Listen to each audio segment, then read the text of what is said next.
Hi நண்பா, அனைவருக்கும் வணக்கம். நம்முடைய சேனலில் டிஎன்பிஎஸ்சியுடைய நியூ சிலபஸில் இருக்கிற ஒவ்வொரு டாப்பிக்கையும் நம்ம தினமும் பார்த்துட்டு வந்துட்டு இருக்கோம். இன்றைக்கி நம்ம பார்க்க போகிற டாபிக் புவியியல். புவியியல் பகுதியிலேருந்து நம்ம என்ன பார்க்க போகிறோம் அப்படின்னா, 10ஆம் வகுப்பில் இந்தியா அமைவிடம் நிலத்தோற்றம் வடிகால் அமைப்புன்னு ஒரு பாடம் இருக்குங்க. ஜாகிரஃபி பகுதியில் இருக்கிற முதல் பாடம். இந்த பாடத்தை நம்ம கேள்வி பதிலாக மாற்றியிருக்கோம். அதை தான் நம்ம இந்த வீடியோவில் பார்க்க போகிறோம். ஃப்ரெண்ட்ஸ், இந்த வீடியோவில் முழுமையாக நம்ம பார்க்க போகிறது கிடையாது.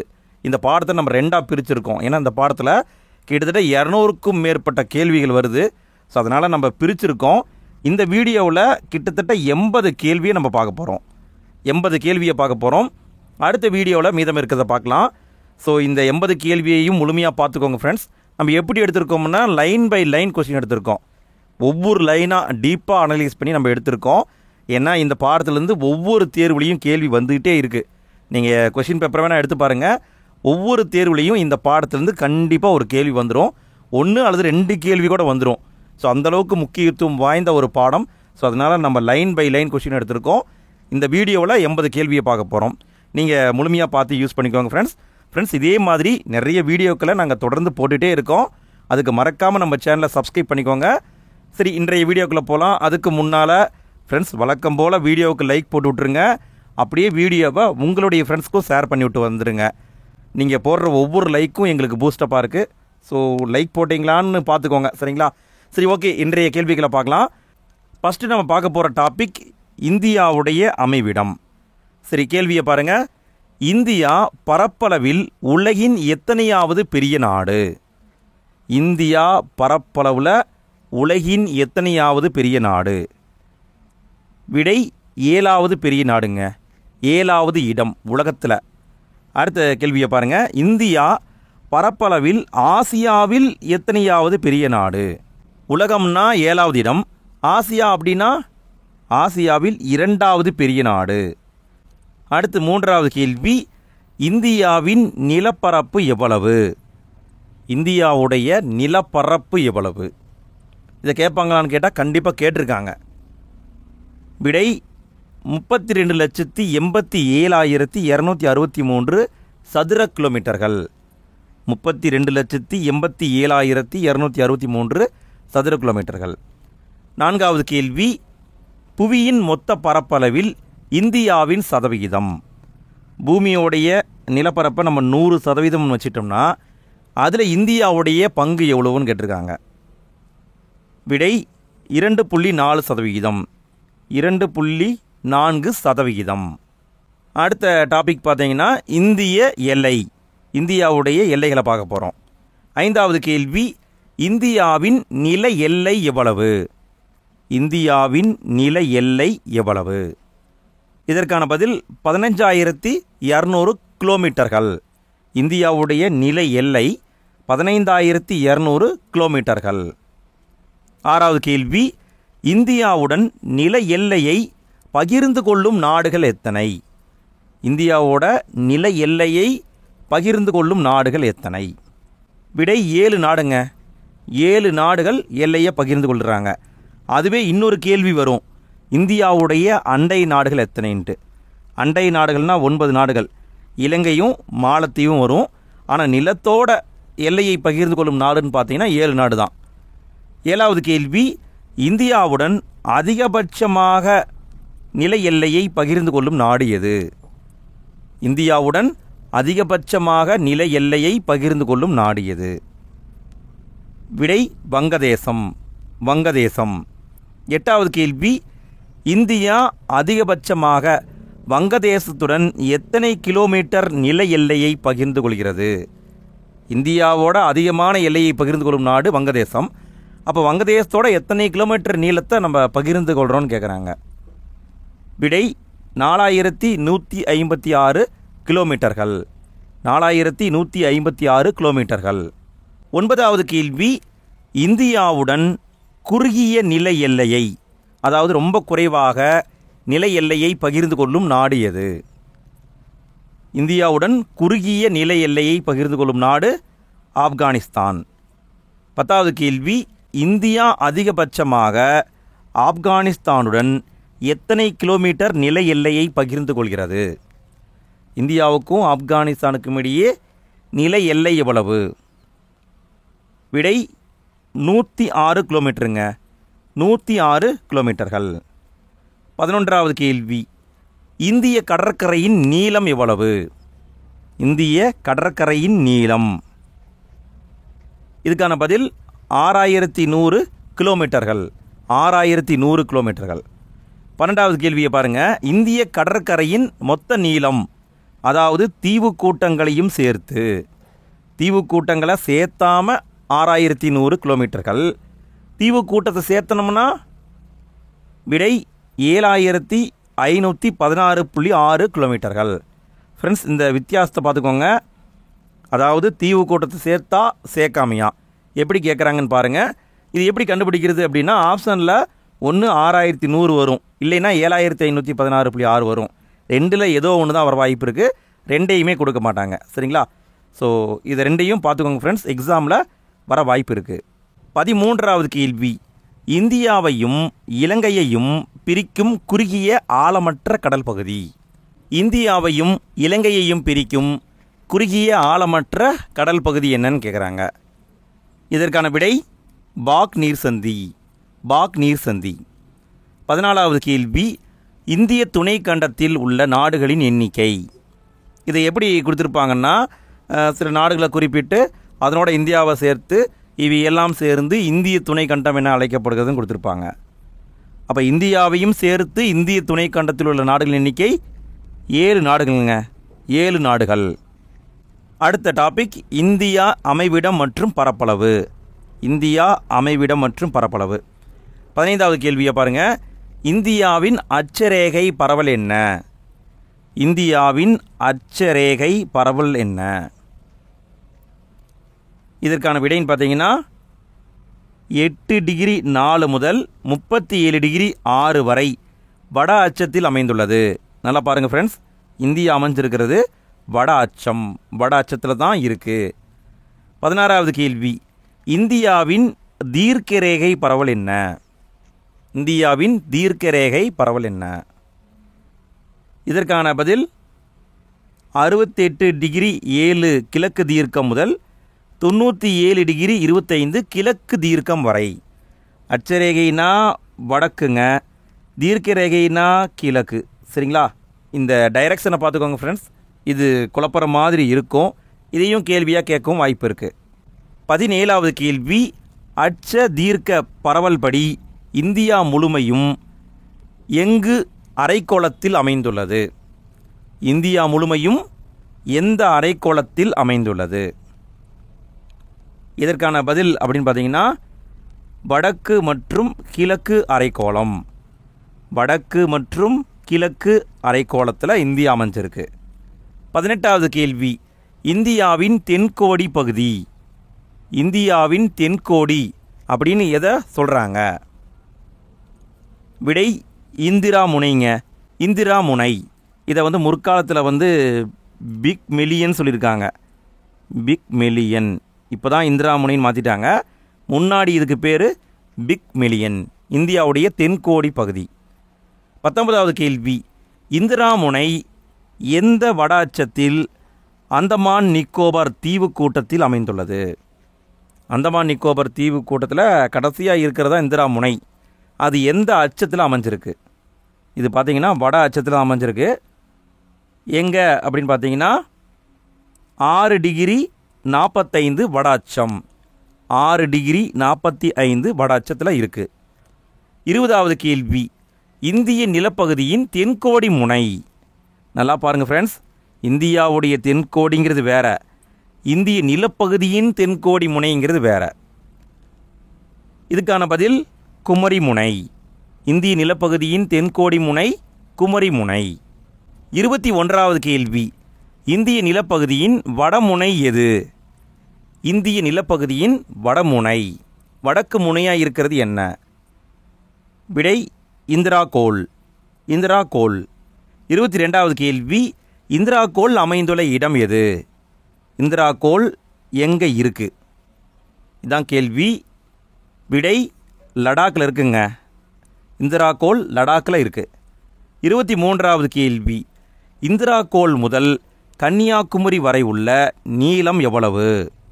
இந்திரா கோளில் ஆரம்பித்து கன்னியாகுமரி வரை இருக்கிற நிலப்பகுதியின் நீளம் எவ்வளவு? இதற்கான பதில் 3214 கிலோமீட்டர்கள். ஃப்ரெண்ட்ஸ், இதையும் கேட்க வாய்ப்பு இருக்குது, நல்லா பார்த்துக்கோங்க. 3214 கிலோமீட்டர்கள். 24வது கேள்வி. மேற்கே குஜராத்தில் உள்ள ரான் ஆஃப் கட்ச் முதல் கிழக்கே அருணாச்சல பிரதேசம் வரை உள்ள நீளம் எவ்வளவு? முன்ன நம்ம பார்த்தது வடக்கு தெற்கு நீளம், இப்போ நம்ம பார்க்க போகிறது மேற்கு கிழக்கு நீளம். இதுக்கான பதில் 2933 கிலோமீட்டர்கள். நல்லா பார்த்துக்கோங்க ஃப்ரெண்ட்ஸ். வடக்கு தெற்குன்னா 3214 கிலோமீட்டர். அதுவே மேற்கு கிழக்கு அல்லது கிழக்கு மேற்கு எப்படி வேணால் வச்சுக்கோங்க, 2933 கிலோமீட்டர்கள். 25வது கேள்வி.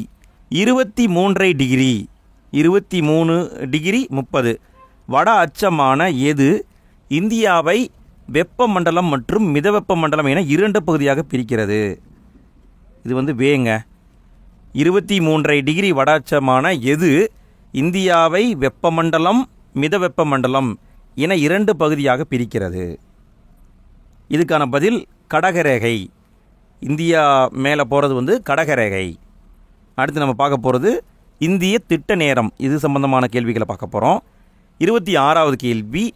மேற்கில் உள்ள குஜராத் முதல் கிழக்கில் உள்ள அருணாச்சல பிரதேசம் வரை ஏறத்தாழ எத்தனை தீர்க்க கோடுகளை இந்தியா கொண்டுள்ளது? எத்தனை தீர்க்க கோடு இருக்குன்னு கேட்குறாங்க. குஜராத்தில் ஆரம்பித்து அருணாச்சல பிரதேசம் வரை இருக்கிற இந்த நிலப்பரப்பில் எத்தனை தீர்க்க கோடு இருக்குன்னு கேட்குறாங்க. விடை சுமார் 30 கோடுகள் இருக்குது. 30 தீர்க்க கோடுகள் இருக்குது. 27வது கேள்வி. இந்தியாவின் மத்திய தீர்க்க ரேகையான எந்த தீர்க்க ரேகையின் தலைநேரம் இந்திய திட்ட நேரமாக எடுத்துக்கொள்ளப்படுகிறது? இந்தியாவுடைய சென்டர் பாயிண்டில் போகிற தீர்க்க ரேகையை தான் திட்ட நேரமாக நம்ம எடுத்திருக்கோம். மத்திய தீர்க்க ரேகைன்னு சொல்லுவாங்க. அந்த தீர்க்க ரேகை என்ன? இதுதான் கேட்குறாங்க.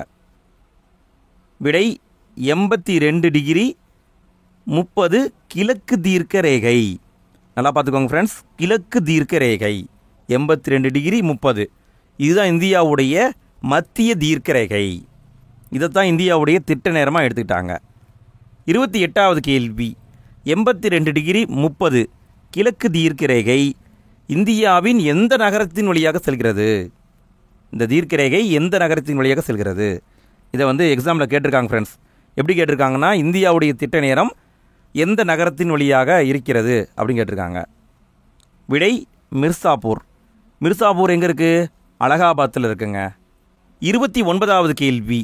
இந்திய திட்ட நேரம் கிரீன்விச் திட்ட நேரத்தை விட எத்தனை மணி நேரம் முன்னதாக உள்ளது? இந்திய திட்ட நேரம் கிரீன்விச் திட்ட நேரத்தை விட முன்னாடி தான் இருக்குது. சரிங்களா? நம்ம முன்னாடி இருக்கோம், பின்னாடி கிடையாது, முன்னாடி இருக்கோம். எவ்வளோ மணி நேரம் முன்னாடி இருக்கோம்னு கேட்குறாங்க. விடை 5 மணி நேரம் 30 நிமிடம். 5 மணி நேரம் 30 நிமிடம். அடுத்து நம்ம பார்க்க போகிற டாபிக் இந்திய இயற்கை பிரிவுகள். இப்போ தான் இமயமலைக்குள்ளே என்ட்ரு ஆகிறோம். 30வது கேள்வி. இந்தியாவின் இயற்கை அமைப்பை எத்தனை பெரும் பிரிவுகளாக பிரிக்கலாம்? இந்தியாவின் இயற்கை அமைப்பை எத்தனை பெரும் பிரிவுகளாக பிரிக்கலாம்? விடை 5 பிரிவாக பிரிக்கலாங்க. 5 பிரிவுகள். 31வது கேள்வி. இமயமலை மேற்கே சிந்து பள்ளத்தாக்கிலிருந்து கிழக்கே பிரம்மபுத்திரா பள்ளத்தாக்கு வரை சுமார் எத்தனை கிலோமீட்டர்கள் நீளத்திற்கு பரவியுள்ளது? இந்தியாவுடைய வடக்கு அரண்னா இமயமலை தான். இமயமலை எங்கே ஆரம்பிக்குதுங்க? சிந்து பள்ளத்தாக்கில் ஆரம்பிக்குது, பிரம்மபுத்திரா பள்ளத்தாக்கில் முடியுது. இதனுடைய மொத்த நீளம் எவ்வளோன்னு கேட்குறாங்க. விடை 2500 கிலோமீட்டர்கள். 2500 கிலோமீட்டர்கள். 32வது கேள்வி. உலகின் கூரை என அழைக்கப்படுவது எது? ஃப்ரெண்ட்ஸ், இதை எக்ஸாமில் கேட்டிருக்காங்க ஃப்ரெண்ட்ஸ். உலகின் கூரை என அழைக்கப்படுவது எது? விடை பாமீர் முடிச்சு. உலகின் கூரை என அழைக்கப்படுவது பாமீர் முடிச்சு. 33வது கேள்வி. இமயமலை பாமீர் முடிச்சிலிருந்து கிழக்கு நோக்கி எது போன்ற வடிவத்தில் அமைந்துள்ளது? இமயமலையுடைய வடிவம் என்னன்னு கேட்குறாங்க. பாமீர் முடிச்சில் ஸ்டார்ட் பண்ணி அதனுடைய வடிவம் எப்படி இருக்குது அப்படின்னு கேட்குறாங்க. இமயமலையின் வடிவம் வில் போன்ற வடிவம், வில் வடிவம். 34வது கேள்வி, இமாலயா என்ற சொல்லுக்கு சமஸ்கிருத மொழியில் டேஸ் என்பது பொருள். இமாலயா என்ற சொல்லுக்கு சமஸ்கிருத மொழியில் என்ன பொருள்னு கேட்குறாங்க. என்ன பொருள்? விடை பனி உறைவிடம், பனி உறைவிடம். 35வது கேள்வி, இந்தியாவின் பெரும் அரணாக விளங்கும் வடக்கு மலையை, வடக்கு மலைன்னு சொல்லுவாங்க, இமயமலைன்னு சொல்லுவாங்க, ரெண்டுமே ஒன்று தான் ஃப்ரெண்ட்ஸ். வடக்கு மலையை எத்தனை பெரும் உட்பிரிவுகளாக பிரிக்கலாம்? இமயமலையை எத்தனை உட்பிரிவாக பிரிக்கலான்னு கேட்குறாங்க. விடை 3 பிரிவாக பிரிக்கலாம். இமயமலையை 3 பிரிவுகளாக பிரிக்கலாம். 36வது கேள்வி, இமயமலையின் 3 பிரிவுகளுள் பொருந்தாதது எது? 3 பிரிவாக பிரிக்கலான்னு பார்த்தோமா, அப்போ அது எது? அதை நம்ம கண்டுபிடிக்கணும். இங்கே விடைன்னு பார்த்தீங்கன்னா டிரான்ஸ் இமயமலை, இதை வந்து மேற்கு இமயமலைன்னு சொல்லுவாங்க. இமாலயா இது மத்திய இமயமலை. பூர்வாஞ்சல் குன்றுகள் இது கிழக்கு இமயமலை. இமாத்திரி என்பது வராது. இமாத்திரி என்பது இதனுடைய உட்பிரிவில் ஒன்று. ஸோ இமாத்திரி தான் இங்கே பொருந்தாதது. நெக்ஸ்ட் நம்ம பார்க்க போகிற டாபிக் மேற்கு இமயமலையை பற்றி பார்க்க போகிறோம். இமயமலையை 3 பிரிவாக பிரிக்கலான்னு பார்த்தாச்சு. அதில் நம்ம ஃபஸ்ட்டு பார்க்குறது டிரான்ஸ் இமயமலை. 37வது கேள்வி, மேற்கு இமயமலை அதாவது டிரான்ஸ் இமயமலை பற்றிய கீழ்கண்ட கூற்றுகளை காண்க. 4 பாயிண்ட் கொடுத்துருக்காங்க. எது சரின்னு நம்ம கண்டுபிடிக்கணும். மேற்கு இமயமலை இமயமலைக்கு வடக்கே அமைந்துள்ளது. மேற்கு இமயமலை எங்கே இருக்குது? இமயமலைக்கு வடக்கே அமைந்துள்ளது. ஜம்மு காஷ்மீர் மற்றும் திபெத் பீடபூமியில் அமைந்துள்ளது. திபெத்தியன் இமயமலை என அழைக்கப்படுகிறது. கடலடி உயிரின படிமம் கொண்ட டெர்சியரி கிரானைட் பாறையால் ஆனது. இந்த 4 பாயிண்டில் எது சரின்னு நம்ம கண்டுபிடிக்கணும். இங்கே விடைன்னு பார்த்தீங்கன்னா அனைத்துமே சரிதான். இங்கே இருக்கிற எல்லாமே சரிதான்.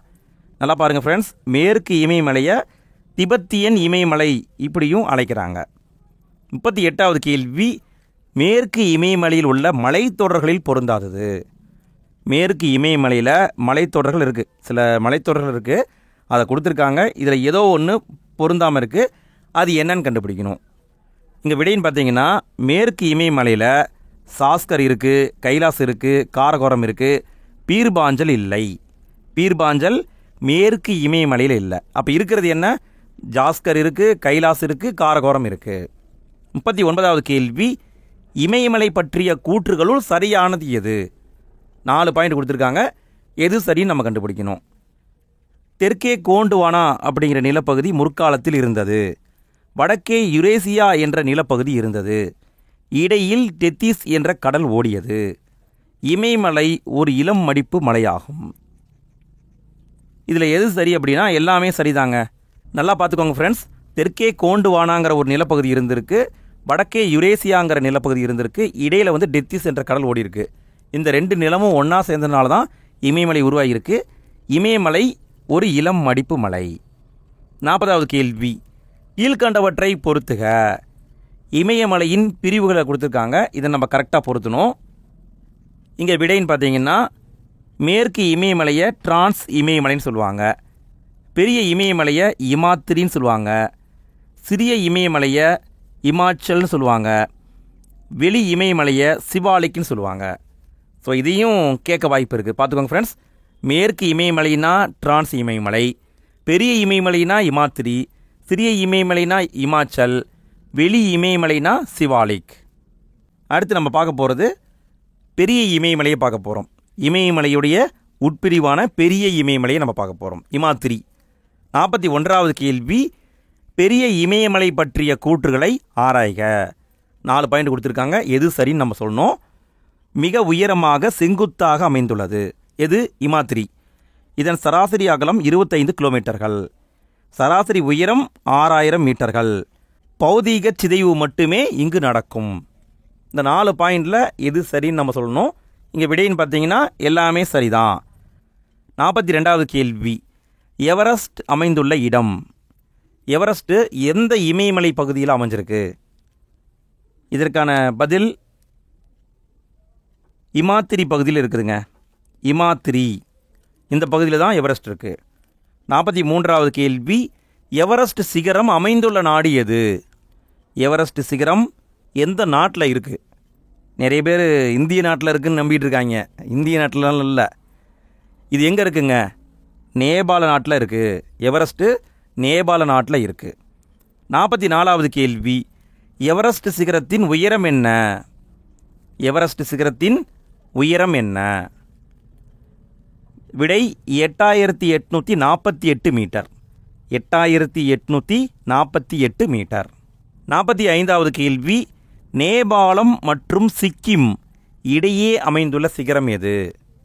நேபாளத்துக்கும் இந்திய மாநிலமான சிக்கிமுக்கும் இடையே அமைந்திருக்கிற சிகரம் எது? எந்த சிகரம் அமைஞ்சிருக்குன்னு கேட்குறாங்க. நேபாளத்துக்கும் சிக்கிமுக்கும் இடையே அமைந்திருக்கிற சிகரம். விடை கஞ்சன்ஜங்காங்க. கஞ்சன்ஜங்கா. 46வது கேள்வி, கஞ்சன்ஜங்கா சிகரத்தின் உயரம் எவ்வளவு? எவரெஸ்ட்னா 8848 மீட்டர்னு பார்த்தோம் எவரெஸ்ட்டு. கஞ்சன்ஜங்கா சிகரத்தின் உயரம் 8598 மீட்டர். 8598 மீட்டர். 2 இடத்துல வந்துருச்சோ? ஓகே, எதுனாலும் வச்சுக்கோங்க. 8598 மீட்டர். 47வது கேள்வி, உலகில் உள்ள உயரமான சிகரங்கள் எத்தனை? இந்த உலகத்தில் உயரமான சிகரங்கள் எத்தனை இருக்குது? இதற்கான பதில் 14 சிகரங்கள் இருக்குது. 14 சிகரங்கள். 48வது கேள்வி, உலகத்தில் உள்ள உயரமான சிகரங்களில் இமயமலையில் அமைந்துள்ள சிகரங்கள் எத்தனை? உலகத்தில் 14 சிகரம் இருக்கா? அதில் இமயமலையில் எத்தனை சிகரம் அமைஞ்சிருக்குன்னு கேட்குறாங்க. விடை 9 சிகரங்கள். 9 சிகரங்கள் இருக்குது. 49வது கேள்வி, கங்கோத்ரி, யமுனோத்ரி, சியாச்சின் போன்ற பனியாறுகள் காணப்படும் பகுதி எது? கங்கோத்ரி, யமுனோத்ரி, சியாச்சின் போன்ற பனியாறுகள் எந்த பகுதியில் இருக்குன்னு கேட்குறாங்க. விடை இமாத்திரி, பெரிய இமயமலை. அங்கே தான் இது எல்லாமே உருவாகுதுங்க.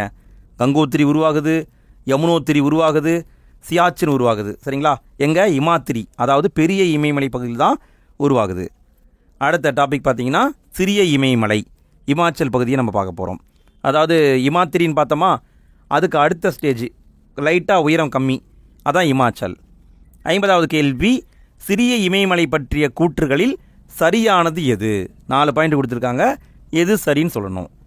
சராசரி அகலம் 80 கிலோமீட்டர்கள். சராசரி உயரம் 3700 மீட்டர் முதல் 4500 மீட்டர் வரை உள்ளது. பீர்பாஞ்சல், தௌலத்தார், மகாபாரத் ஆகிய மலைகள் உள்ளன. சிம்லா, முசோரி, நைனிடால், அல்மோரா, ராணிகெட் மற்றும் டார்ஜிலிங் போன்றவை அமைந்துள்ளன. இந்த 4ல் எது சரின்னு கேட்டிங்கன்னா எல்லாமே சரிதான். இதில் கேள்வி எப்படி வர வாய்ப்பு இருக்குன்னா, இந்த கோடை வாழிடங்கள் எந்த இமயமலை பகுதியில் அமைந்துள்ளதுன்னு கேட்கலாம். எங்கே இருக்குது? சிறிய இமயமலை, அதாவது இமாச்சல் பகுதியில் தான் இருக்குது. சரிங்களா? இது நல்லா பார்த்துக்கோங்க. இப்படி கேட்டாங்கன்னா என்ன சொல்லணும்? சிறிய இமயமலை பகுதியில் தான் கோடை வாழிடங்கள் இருக்குதுன்னு நம்ம சொல்லணும். 51வது கேள்வி, கணவாய்களை பொறுத்துக. கணவாய்களை நம்ம பொருத்தணும். இப்படி கேள்வி வந்திருக்கு ஃப்ரெண்ட்ஸ். போன எக்ஸாமில் கேட்டாங்கன்னு நினைக்கிறேன். இங்கே விடைன்னு பார்த்தீங்கன்னா ஜம்மு காஷ்மீரில் இருக்கிறது காரக்கோரம் கணவாய், ஜம்மு காஷ்மீரில் இருக்குது. இமாச்சல பிரதேசத்தில் இருக்கிறது சொஜிலா மற்றும் சிப்கிலா கணவாய். அருணாச்சல பிரதேசத்தில் இருக்கிறது பொமிட்டிலா கணவாய். சிக்கிமில் இருக்கிறது நாதுலா மற்றும் ஜெலிப்லா கணவாய். ஃப்ரெண்ட்ஸ், இந்த கணவாய்களை மனப்பாடம் பண்ணிடுங்க ஃப்ரெண்ட்ஸ். பாக்ஸ் கண்டென்ட்டாக கொடுத்துருப்பாங்க. இதை மனப்பாடம் பண்ணிடுங்க. கண்டிப்பாக இந்த பகுதியிலேருந்து கேள்வி வர வாய்ப்பு இருக்குது. 52வது கேள்வி, பாகிஸ்தானையும் ஆப்கானிஸ்தானையும் இணைக்கும் கணவாய் எது? பாகிஸ்தானையும் ஆப்கானிஸ்தானையும் இணைக்கும் கணவாய் எது? விடை கைபர் கணவாய். கைபர் கணவாய். அதுவே பாகிஸ்தானுக்குள்ளேயே இருக்குது அப்படின்னா போலன் கணவாய் இருக்குங்க. ஒன்லி பாகிஸ்தான் சொன்னால் போலன் கணவாய்.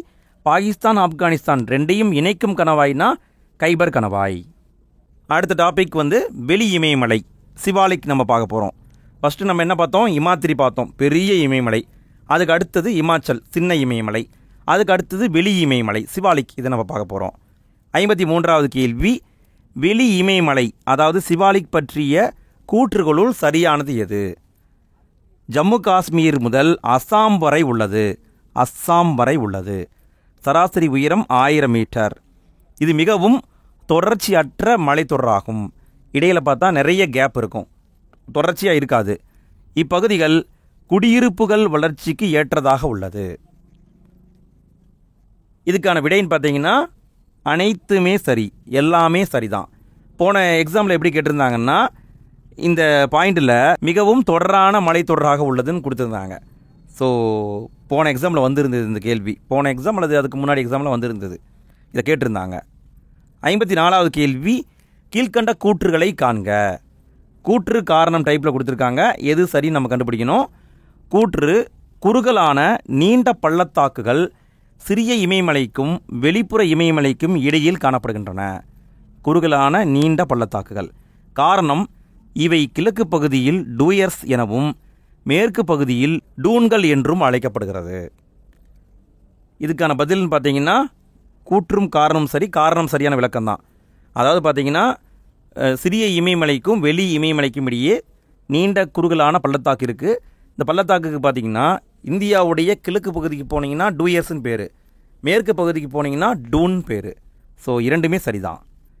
அடுத்த டாபிக் பார்த்தீங்கன்னா பூர்வாஞ்சல் குன்றுகள், அதாவது கிழக்கு இமயமலைன்னு சொல்லலாங்க, இமயமலையுடைய கிழக்கு பிரிவு. 55வது கேள்வி, பூர்வாஞ்சல் குன்றுகள் எந்த நாடு மற்றும் இந்திய எல்லைக்கு இடையே காணப்படுகின்றன? இது எக்ஸாமில் வந்த கேள்விங்க. பூர்வாஞ்சல் குன்றுகள் இந்தியாவுக்கும் எந்த நாட்டுக்கும் இடையே காணப்படுகின்றன? இதற்கான பதில் மியான்மார். மியான்மார், அதாவது முந்தைய பேர் வந்து பர்மா, இப்போ வந்து மியான்மார்னு சொல்கிறாங்க. அடுத்த டாபிக் சமவெளி. சமவெளி பகுதிக்கு நம்ம வர்றோம். 56வது கேள்வி, வண்டல் மண் படிவுகளை கொண்ட உலகிலேயே பலமான சமவெளி எது? வண்டல் மண் படிவுகளை கொண்ட உலகிலேயே பலமான சமவெளி எது? விடை கங்கை சமவெளிங்க. கங்கை சமவெளின்னு சொல்லுவாங்க, வடபெரும் இந்திய சமவெளின்னு சொல்லுவாங்க. 57வது கேள்வி, வடபெரும் சமவெளியின் நீளம் என்ன?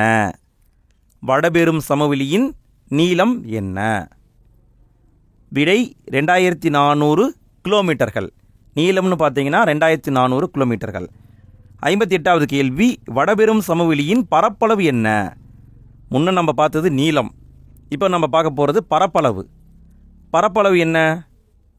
பரப்பளவு 7 லட்சம் சதுர கிலோமீட்டர்கள். வடபெரும் சமவெளியின் பரப்பளவு 7 லட்சம் சதுர கிலோமீட்டர்கள். 59வது கேள்வி, கீழ்கண்ட கூற்றுகளை கவனிக்கவும். கூற்று மற்றும் காரணம் டைப்பில் கொடுத்துருக்காங்க. கூற்று, வட இந்திய பெரும் சமவெளி மேடு பள்ளமற்ற ஒரே சீரான சமப்பரப்பாக அமைந்துள்ளது. இந்த சமவெளியை எடுத்துக்கிட்டிங்கன்னா மேடு பள்ளமே இருக்காது, சமமாக இருக்கும். காரணம் என்ன? இமயமலை மற்றும் விந்திய மலைகளில் உள்ள ஆறுகளின் படிய வைத்தல் செயல்முறைகளால் உருவாக்கப்பட்டுள்ளது. இதுக்கான பதில்னு பார்த்தீங்கன்னா கூற்றும் காரணம் சரி, காரணம் சரியான விளக்கம். இமயமலை பகுதியிலிருந்து பார்த்தீங்கன்னா ஆறுகள் என்ன பண்ணுது? அரிச்சு மண்ணை கொண்டு வருது. விந்திய மலை பகுதியிலிருந்தும் ஆறு மண்ணை கொண்டு போகுது. ஸோ ரெண்டுமே படி வைக்கிறதுனால தான் வட இந்திய பெரும் சமவெளி மேடு பள்ளம் இல்லாமல் இருக்குது. இரண்டுமே சரிதான். 60வது கேள்வி, அதிக ஈரப்பதம் கொண்ட சமவெளி பகுதி எது?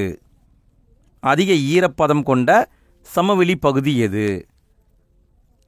இதுக்கான பதில்னு பார்த்தீங்கன்னா தராய் சமவெளி. தராய் என்பது அதிகமான ஈரப்பதம் கொண்ட காடு, அதாவது சதுப்பு நில காடுங்க. சதுப்பு நில சமவெளி தான் தராய் சமவெளி. 61வது கேள்வி, கீழ்கண்ட கூற்றுகளை கவனிக்கவும். கூற்று காரணம் டைப்பில் கொடுத்துருக்காங்க. கூற்று, தராய் சமவெளியின் அகலம் இந்தியாவின் கிழக்கு பகுதியில் அகலமாக உள்ளது. தராய் சமவெளியுடைய அகலம்னு எடுத்துட்டிங்கன்னா இந்தியாவுடைய கிழக்கு பகுதியில் போய் பார்த்தீங்கன்னா அகலமாக இருக்குது. காரணம், பிரம்மபுத்திரா பள்ளத்தாக்கு பகுதியில் மிக அதிக மழை பெய்கிறது. இதற்கான விடைன்னு பார்த்தீங்கன்னா கூற்றும் காரணம் சரி, காரணம் சரியான விளக்கமாகும். பிரம்மபுத்திரா பகுதியில் அதிகமான மழை பெய்யுது, அதனால் தராய் சமவெளியுடைய அகலம் அப்படின்னு பார்த்தீங்கன்னா இந்தியாவுடைய கிழக்கு பகுதியில் அதிகமாக இருக்கும், அகலமாக இருக்குது. இரண்டுமே சரிதான். 62வது கேள்வி, பழைய வண்டல் மண்ணால் ஆன சமவெளி எது? பழைய வண்டல் மண்ணால் ஆன சமவெளி எது? விடை பாங்கர் சமவெளிங்க. ஃப்ரெண்ட்ஸ், இந்த பழைய வண்டல் மண், புதிய வண்டல் மண் இதெல்லாம் பார்த்துக்கோங்க ஃப்ரெண்ட்ஸ், கேட்க வாய்ப்பு இருக்குது. பழைய வண்டல் மண்ணாலான சமவெளின்னு பார்த்தீங்கன்னா பாங்கர் சமவெளி. 63வது கேள்வி, ஆறுகளால் கொண்டு வரப்பட்டு படிய வைக்கப்படும் புதிய வண்டல் மண் கொண்ட சமவெளி எது? பழைய வண்டல் மண் சமவெளின்னா பாங்கர், புதிய வண்டல் மண் சமவெளின்னு பார்த்தீங்கன்னா காடர். பழைய மண்ணுன்னா பாங்கரு, புதிய மண்ணுன்னா காடரு. 64வது கேள்வி, பெட் நிலம் என அழைக்கப்படும் சமவெளி. எந்த சமவெளியை பெட் நிலம்னு அழைக்கிறாங்க? இதற்கான பதில் காதர் சமவெளி. காடர் சமவெளி. காடர்னு சொல்லுவாங்க, இல்லைன்னா காதர்னு சொல்லுவாங்க. சரிங்களா? இப்படியும் கொடுக்கலாம், காதர் சமவெளி. 65வது கேள்வி, உலகின் மிகப்பெரிய மற்றும் அதிக வேகத்தில் உருவாகும் டெல்டா எது? உலகத்தின் மிகப்பெரிய டெல்டா மற்றும் அதிக வேகத்தில் உருவாகும் டெல்டா. இதற்கான பதில் கங்கை சமவெளி. கங்கை சமவெளி தான் மிக வேகமாக உருவாகும் டெல்டா, மிகப்பெரிய டெல்டா. 66வது கேள்வி, கங்கை பிரம்மபுத்திரா டெல்டா பற்றிய கீழ்கண்ட கூற்றுகளை கவனிக்கவும். 4 பாயிண்ட் கொடுத்துருக்காங்க, எது சரின்னு சொல்லணும். முக்கோண வடிவம் கொண்டது, சுந்தரவன டெல்டா என அழைக்கப்படுகிறது. வண்டல் சமவெளியில் உயர்நில பகுதி இருக்கும், அதுக்கு சார்ஸ் அப்படின்னு பேர். வண்டல் சமவெளியில் சதுப்பு நில பகுதி இருக்கும், அதுக்கு பில்ஸ் அப்படின்னு பேர். இந்த 4ல் எது சரி அப்படின்னு கேட்டிங்கன்னா எல்லாமே சரிதான். நல்லா பார்த்துக்கோங்க ஃப்ரெண்ட்ஸ். இங்கே கேள்வி எப்படி எக்ஸாமில் வந்திருக்குன்னா, உலகத்தின் மிகப்பெரிய டெல்டா எதுன்னு கேட்டிருக்காங்க. சுந்தரவன டெல்டான்னு கொடுத்துருக்காங்க. சரிங்களா? ஸோ இது ஆன்சராக போட்டுக்கலாம். அதே மாதிரி வண்டல் சமவெளியில் உயர்நில பகுதியாக இருந்தால் அதை சார்ஸ்ன்னு சொல்லுவாங்க, சதுப்பு நில பகுதியாக இருந்தால் பில்ஸ்ன்னு சொல்லுவாங்க. இந்த 2லேருந்து கேள்வி வர வாய்ப்பு இருக்குது. 67வது கேள்வி, ராஜஸ்தான் சமவெளியின் பரப்பளவு எவ்வளவு? ராஜஸ்தான் சமவெளியின் பரப்பளவு எவ்வளவு? விடை 1,75,000 சதுர கிலோமீட்டர்கள். 1,75,000 சதுர கிலோமீட்டர்கள். 68வது கேள்வி, ராஜஸ்தான் சமவெளி பற்றிய கூற்றுகளை ஆராய்க. 3 பாயிண்ட் கொடுத்துருக்காங்க, எது சரி எது தவறுன்னு நம்ம கண்டுபிடிக்கணும். ஆரவள்ளி மலைத்தொடருக்கு மேற்கில் அமைந்துள்ளது. நல்லா பாருங்கள், ராஜஸ்தான் சமவெளி ஆரவள்ளி மலைத்தொடர்னு ஒன்று இருக்குது, அதுக்கு மேற்கே அமைந்துள்ளது. லூனி மற்றும் சரஸ்வதி ஆறுகளின் படிவுகளால் உருவாக்கப்பட்டுள்ளது. பல உப்பு ஏரிகள் உள்ளன. இதில் எது சரி அப்படின்னா எல்லாமே சரிதான், எல்லாமே சரிதான். 69வது கேள்வி, இந்திய தார் பாலைவனம் உலகத்தின் எத்தனையாவது பெரிய பாலைவனமாகும்? இந்திய தார் பாலைவனம் உலகத்தின் எத்தனையாவது பெரிய பாலைவனமாகும்? விடை 7வது பெரிய பாலைவனங்க. 7வது பெரிய பாலைவனம். 70வது கேள்வி, ராஜஸ்தான் பாலைவன பகுதியில் முழுவதும் பாலைவனமாக உள்ள பகுதிக்கு பேர் என்ன? இந்த ராஜஸ்தான் பாலைவனத்தில் 2 பகுதி இருக்குது. ஒன்று முழுசுமே பாலைவனம் தான், இன்னொன்று அரை பாலைவனம், அதாவது பாதி பாலைவனமாக இருக்கும், பாதி பாலைவனம் இல்லாமல் இருக்கும். இங்கே கேட்குற கேள்வி வந்து முழுவதுமே பாலைவனமாக இருந்தால் அதுக்கு என்ன பேருன்னு கேட்குறாங்க. விடை மருஸ்தலி. முழுவதுமே பாலைவனமாக இருந்தால் அதுக்கு மருஸ்தலின் பேர். 71வது கேள்வி, ராஜஸ்தான் பாலைவன பகுதியில் அரை பாலைவனமாக உள்ள பகுதிக்கு பெயர் என்ன? அரை பாலைவனமாக இருந்தால் அதுக்கு என்ன பெயர்னு கேட்குறாங்க. விடை பாங்கர். பாங்கர். நல்லா பாருங்கள் ஃப்ரெண்ட்ஸ், அதாவது முழுவதுமே பாலைவனம் அப்படின்னா மருஸ்தலின் பேர், அரை பாலைவன பகுதியாக இருந்தால் அதுக்கு பாங்கர்னு பேர். 72வது கேள்வி, இந்திய தார் பாலைவனத்தின் பரப்பளவு எவ்வளவு? இந்திய தார் பாலைவனத்தின் பரப்பளவு எவ்வளவு? விடை 2 லட்சம் சதுர கிலோமீட்டர்கள். 2 லட்சம் சதுர கிலோமீட்டர்கள். 73வது கேள்வி, சாம்பார் ஏரி அல்லது புஷ்கர் ஏரி அமைந்துள்ள இடம் எது? சாம்பார் ஏரின்னு சொல்லுவாங்க, புஷ்கர் ஏரின்னு சொல்லுவாங்க. இது பார்த்தீங்கன்னா உப்பு தண்ணி ஏரிங்க. எங்கே இருக்குது? ராஜஸ்தானில் ஜெய்ப்பூரில் இருக்குது. ராஜஸ்தானில் ஜெய்ப்பூரில் இருக்குங்க. 74வது கேள்வி, கங்கை யமுனை மற்றும் யமுனை சட்லஜ் ஆற்றிடை சமவெளியாக உள்ளது எது? கங்கைக்கும் யமுனைக்கும், யமுனைக்கும் சட்லஜுக்கும் இடைப்பட்ட ஆற்றிடை சமவெளியாக எது இருக்குன்னு கேட்குறாங்க. ஃப்ரெண்ட்ஸ், இந்த கேள்வி வர வாய்ப்பு இருக்குது. விடை பஞ்சாப் சமவெளி. பஞ்சாப் ஹரியானா சமவெளின்னு சொல்லுவாங்க. பஞ்சாப் மற்றும் ஹரியானா சமவெளி, இந்த 2 தான் ஆற்றிடை சமவெளியாக இருக்கும். அடுத்த கேள்வியை பாருங்கள். 75வது கேள்வி. ஃப்ரெண்ட்ஸ், வீடியோவுக்கு லைக் போடாத நண்பர்கள் வீடியோவுக்கு லைக் போட்டு விட்ருங்க. இதே மாதிரி 10th ஹிஸ்ட்ரிக்கு நம்ம வீடியோ போட்டிருக்கோம்.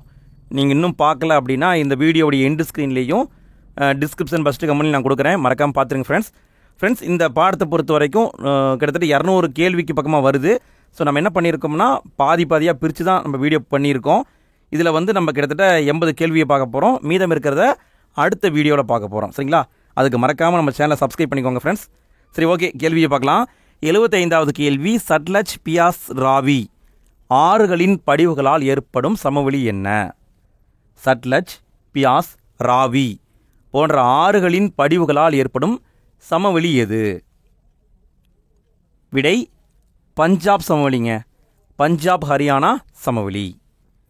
76வது கேள்வி, இந்தியாவின் மிகப்பெரிய சமவெளி எது? இந்தியாவுடைய மிகப்பெரிய சமவெளி எது?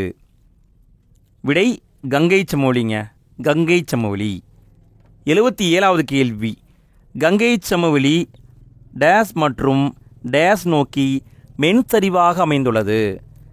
கங்கை சமவெளி எந்த பகுதியை நோக்கி மென்சரிவாக அமைந்துள்ளதுன்னு கேட்குறாங்க. விடை கிழக்கு மற்றும் தென்கிழக்கு. அப்படியே லைட்டாக கிழக்கு பக்கமும் தென்கிழக்கு பக்கமும் ஒரு மென்சரிவாக இந்த சமவெளி அமைஞ்சிருக்கு. 78வது கேள்வி, பிரம்மபுத்திரா சமவெளியின் பெரும்பகுதி அமைந்துள்ள இடம். பிரம்மபுத்திரா சமவெளியின் பெரும்பகுதி அமைந்துள்ள இடம். ஃப்ரெண்ட்ஸ், இது எக்ஸாமில் வந்த கேள்விங்க. எக்ஸாமில் இந்த கேள்வியை கேட்டிருக்காங்க. விடை அஸ்ஸாம். பிரம்மபுத்திரா சமவெளியின் பெரும்பகுதி அமைந்துள்ள இடம் அஸ்ஸாம். 79வது கேள்வி, கடைசி கேள்விங்க. ஃப்ரெண்ட்ஸ், இந்த வீடியோவில் இதோட போதும் முடிச்சுக்கலாம். அடுத்த வீடியோவில் மீதம் இருக்கிறத நம்ம பார்க்கலாம். தராய் எனப்படும் சதுப்பு நில காடுகளாக உள்ள சமவெளி எது? தராய் எனப்படும் சதுப்பு நில காடுகளாக உள்ள சமவெளி எது? விடை பிரம்மபுத்திரா சமவெளிங்க. பிரம்மபுத்திரா சமவெளி. ஓகே ஃப்ரெண்ட்ஸ், இந்த வீடியோவில் நம்ம கிட்டத்தட்ட 79 கேள்வியை பார்த்துட்டோம். இதோட போதும். அடுத்த வீடியோக்கான லிங்க்கை நான் ரெடி பண்ண உடனே எண்டு ஸ்க்ரீனில் வச்சிட்றேன். ஃப்யூச்சரில் வீடியோவை பார்க்குறவங்க எண்டு ஸ்க்ரீனை டச் பண்ணால் போதும், இதனுடைய கண்டினியூட்டி உங்களுக்கு கிடச்சிரும். ஓகே ஃப்ரெண்ட்ஸ், இன்றைய நாள் இனிய நாளாக வாழ்த்துக்கள். அடுத்த வீடியோவில் சந்திப்போம். நன்றி.